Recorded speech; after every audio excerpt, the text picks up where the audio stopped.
Snitching. Get them away from this desk right now. Emma, are they gonna make us miss Grandma? Grandma Ruth had a way of making you feel like the most important person in the room without ever saying anything directly to that effect. She did it through small things. The way she remembered which of Emma's professors she had complained about and asked about them by name months later.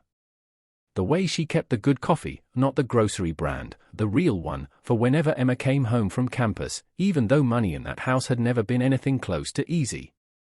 The way she had raised Emma and Ethan after their mother left and their father stopped being reliable, and had done it without once making them feel like a burden she was managing rather than children she had chosen.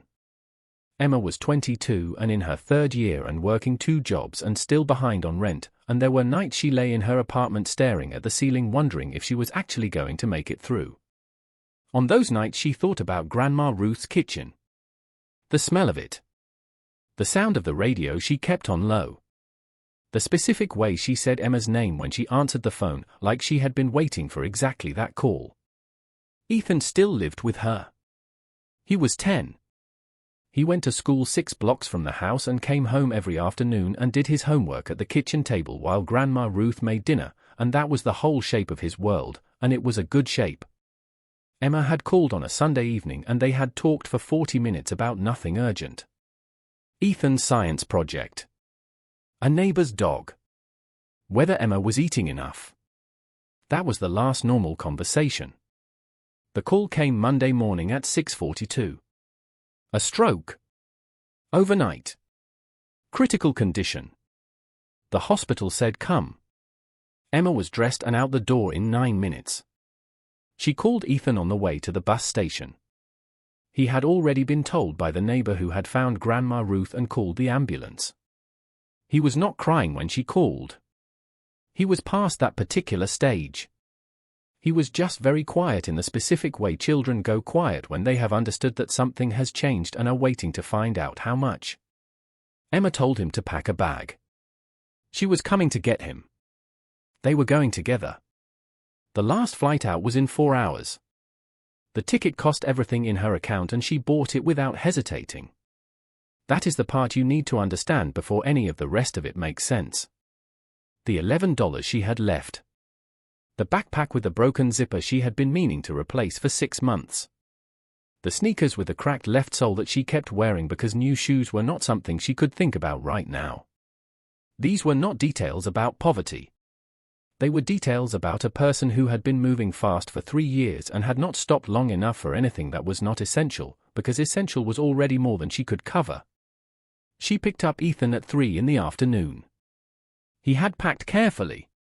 He was holding his bag with both hands when she arrived, standing on the front porch of the house, and when he saw her he did not say anything. He just came down the steps and walked beside her and held her hand the whole way to the station. They did not talk much on the bus.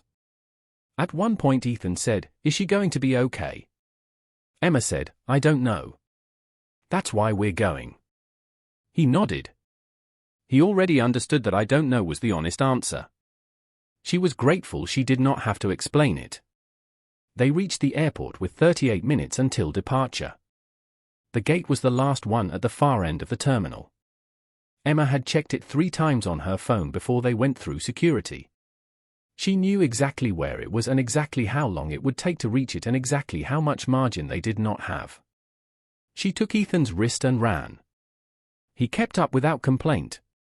10 years old and he ran when she ran and did not ask why, and that was who he was. She saw the gate area from the far end of the corridor. She saw the jet bridge door. She saw the airline employee standing at the end of it looking at her watch. She ran harder. They reached the desk. Abigail Brooks was already at the screen. Emma put her documents on the counter with one hand and kept her other hand near Ethan without making it obvious she was doing it. He was standing against her side, breathing hard, his jacket slightly twisted from running. He had his grandmother's house key on a lanyard around his neck. She noticed it and looked away. She kept her eyes on the screen. Kept her face still. What she did not see was the woman who stepped out of the priority lane 3 seconds behind her. Savannah Langston had been in that terminal for 23 minutes. Long enough to establish herself. Long enough to have an opinion about everything in her line of sight. She had watched Emma cross the gate area from the far corridor, the sneakers, the backpack, the child stumbling to keep up, and she had made a decision before Emma reached the desk. The kind of decision certain people make quickly and confidently and without any information beyond what they can see in 4 seconds.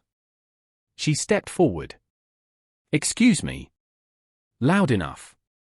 Loud enough that the people in the nearest chairs looked up. "I was here first." Emma did not turn. "I don't think you were. I'm in first class." One more step. First class boards before general. That's the policy. Abigail kept her eyes on the screen. Priority boarding has already closed. I'm processing this reservation. Savannah made a sound. The sound of someone who has decided that what is happening in front of them does not meet their standards. Does she even have a valid reservation? Not to Abigail. To the room. To the people who were now watching. Because I've been here for 20 minutes and I never once saw her in any line. She ran in from the corridor. Ethan looked up at Emma. Emma did not look down at him. She kept her eyes on the screen and her hand near his, and she kept her face exactly still. The kind of still that costs something. The kind that has a price you pay every second you hold it. Savannah was not finished.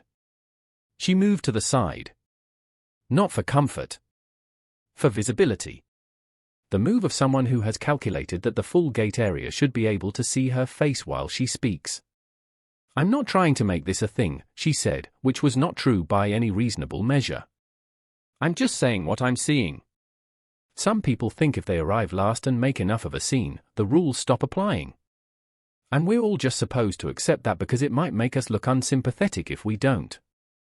She looked at Emma. At the backpack. At the sneakers.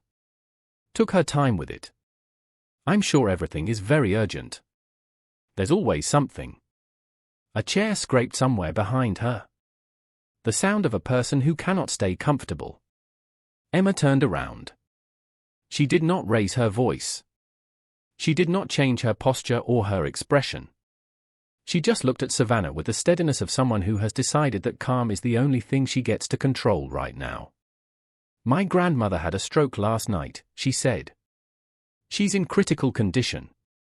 I'm trying to get my 10-year-old brother home before she dies. So if you have more to say, say it. But I am not moving from this desk. A beat." Savannah smiled. Not warmly. The very specific smile of someone who has just identified what they believe is a weak point and intends to press it. "Oh," she said. "Okay. That's the story." She turned slightly toward the gate area. "Including everyone without asking. Has anyone else noticed that it's always an emergency? It's always a sick relative. It's always something that means this particular person shouldn't have to follow the same rules as everyone else." She let a pause sit. "I'm not unsympathetic. I just don't think an emergency should come with a boarding pass that skips the line." Several people looked away. Not because they agreed with her. Because they did not want to be near what was happening. And then Savannah looked at Ethan. She looked at him the way you look at something you have decided to use. She took one step in his direction. She tilted her head. She arranged her face into something that was performing concern the way an actor performs grief, technically right and completely hollow underneath. And she said, in a voice designed to carry, "Honey. Are you okay? Do you know this person?" The gate area went completely still. Not the restless, uncomfortable stillness of before. Something different. The stillness of a room where 30 people have registered in the same instant that a line has been crossed that cannot be uncrossed. Ethan stared at her. He was 10 years old. He had been awake since 6 in the morning. He had cried at breakfast and stopped somewhere on the bus and had been very quiet ever since. He did not fully understand what Savannah was doing, but he understood enough. He understood that the woman in front of him had just asked him, in front of all these people, if he knew his sister. He looked up at Emma. His voice came out very quiet. The quietest thing in that terminal in a long time. Emma, he said. Are they going to make us miss Grandma? Nobody moved. Not Abigail. Not the couple by the window. Not Weston Keller, standing near the far wall with a connecting flight he was already nervous about, who had been watching since Savannah stepped out of the priority lane and now could not have looked away if he tried. Not Faith Dawson, 71 years old, sitting near the charging stations with her husband Rhett, who had raised children and known fear and understood in her bones exactly what she was looking at. Not Gavin Langley in the aisle seat, or Morgan Chandler 2 rows back, or the young woman near the window whose name nobody would learn, who pressed her hand briefly over her mouth and then lowered it. 7 words. From a 10-year-old boy in a jacket slightly too big for him with his grandmother's house key on a lanyard around his neck, asking his sister if the woman who had just questioned whether they were related was going to be the reason they did not make it in time. The room understood everything it needed to understand. Emma did not look down at Ethan. She could not. If she looked at him right now, she was going to lose the one thing she had managed to hold together through all of it, and she could not afford to lose it yet. She put her hand over his on her jacket. She held it there. She kept her eyes forward. Hudson Montgomery came in from the side corridor. Security supervisor. Called over during the exchange.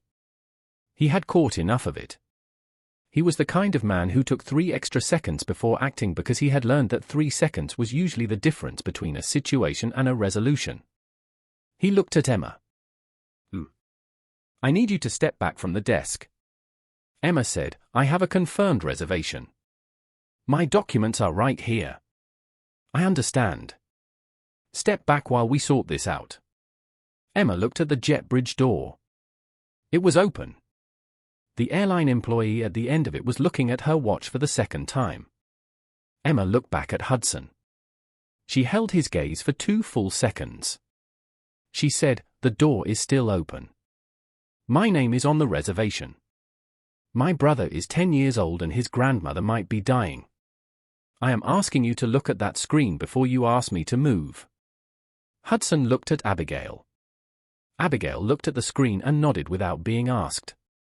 And then Savannah said, she pushed past me. I want that noted. I want someone to make a formal note of that.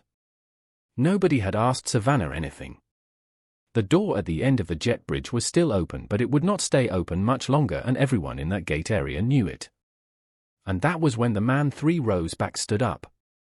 Grant Whitfield had been sitting by the window with his phone in his hand for the past 5 minutes. Not using it. Holding it. He had looked up the moment Savannah raised her voice, and he had not looked down since. He had watched her step to the side and calculate her angle to the room. He had watched her escalate in careful stages. He had watched her find Ethan, 10 years old, red-eyed, holding his sister's jacket, the house key on the lanyard, and he had watched her choose to use him. Grant had been engaged to Savannah for 7 months. He had known her for 14. He was a careful observer, which was part of what had made him good at what he did for a long time, and what he had observed over 14 months was a collection of small moments he had allowed himself to explain away one at a time. The comment at the charity event that he had called stress. The way she spoke to the hotel staff in Singapore that he had called a bad night. The laugh she made when someone stumbled in public that he had chosen not to name at all. Each one by itself was something he could file somewhere and leave. Together they were a thing he had been carefully not looking at directly. He was looking at it now. He had just watched her ask a grieving 10-year-old boy if he knew his own sister while a gate agent confirmed a valid reservation and a jet bridge door was 40 seconds from closing. Grant put his phone in his jacket pocket. Rhett Dawson, beside him, recognized the expression. He said nothing. There was nothing useful to say when Grant had that expression. Grant picked up his carry-on. He walked forward. Not fast. Not performing. The walk of someone who has made a decision and is not second-guessing it. He stopped at the desk and looked at Hudson. Is there a ticketing problem with this passenger? Hudson recognized him. Most people in business travel recognized Grant Whitfield. He said, Sir, there's a situation at. Is there a ticketing problem? Not a question. A clarification. A pause. No, sir. Then process the reservation. Abigail's hands moved. The boarding passes came out of the printer. She held them across the counter. Emma took them. Grant turned around. Savannah had already adjusted. The expression she used when he was watching, open, slightly wronged, the particular warmth of someone who wants to be understood, was already in place. She was very quick. She had always been very quick. Grant, she said. You didn't hear how this started. I heard enough of it. She came in from the corridor and went straight to. The line was already closed. He held her gaze. Did not look away. Did not soften anything. She had a confirmed reservation. Her grandmother is in a hospital. Her brother asked her, in front of this entire gate, whether they were going to miss the chance to say goodbye. And then you looked at a 10-year-old boy who had been crying since morning and asked him if he knew her. Savannah said, I was concerned. You were not concerned. He said it the way you state something that has already been established. No heat. No performance. Just flat and final and true. You looked at her shoes, he said. You looked at her bag. Before she finished putting her documents on that counter, you had already decided everything you thought you needed to know about her. And then when she told you her grandmother was dying, you used that too. You used it to perform for 30 people you had never met because you assumed the only ones watching were people who didn't matter to you. He paused. The gate area was silent in a way it had not been since the confrontation started. Not the tense silence of before. Something different. The silence of a room that has heard something true and is letting it land. I have been in rooms with you for 14 months, Grant said. Every time I saw something I didn't understand, I found an explanation for it. Stress. Circumstances. Not who you are on your best days. I gave you 14 months of that argument. He looked at her steadily. I watched you for 5 minutes tonight and I am done making it. Savannah said nothing. There was nothing to say. Not in this room. Not in front of these people. Not after what he had just named out loud, with no visible emotion and no room for reinterpretation. She looked at him for a long moment with something moving behind her eyes that was not quite anything she would have wanted anyone in that gate area to see. Then she looked away. Grant did not watch her look away. He had already turned. He looked at Emma once. Not with warmth that wanted acknowledgement. Not with pity. Just directly. The look of someone who saw what happened and wanted her to know that someone saw it. Emma looked back at him. She nodded. Once. That was everything that needed to pass between them. Come on, she said to Ethan. He took her hand and they walked through the jet bridge door. What happened in that gate area after they left took less than 4 minutes. Bradley Pierce, the senior airport manager, arrived from the main corridor at a composed jog.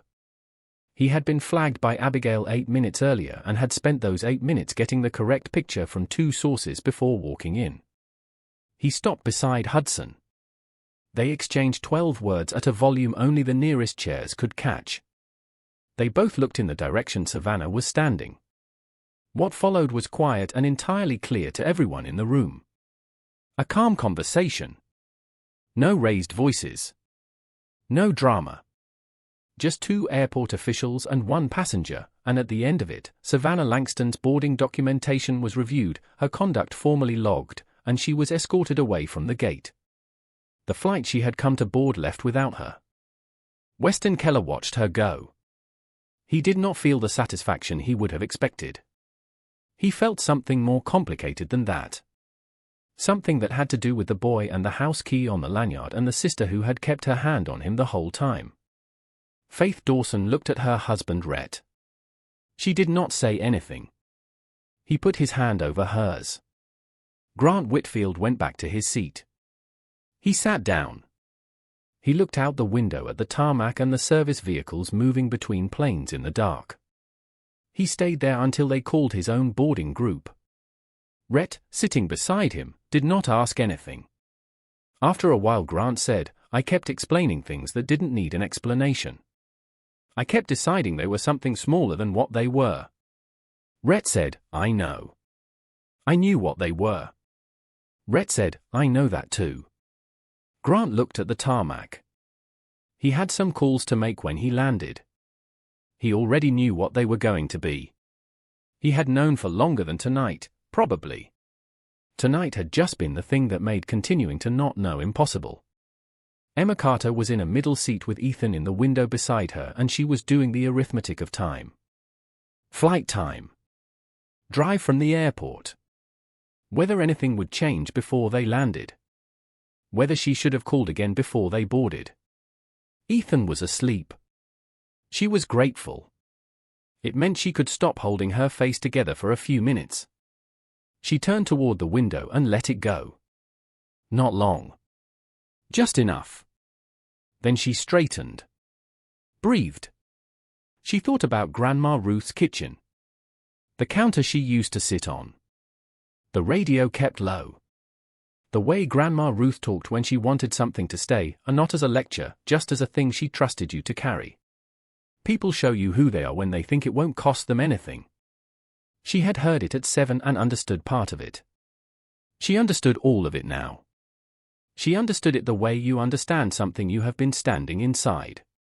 Ethan shifted against the window and she put her jacket over him without waking him and kept her eyes on the dark outside and let the plane carry them the rest of the way. They landed. She carried Ethan half awake through the terminal.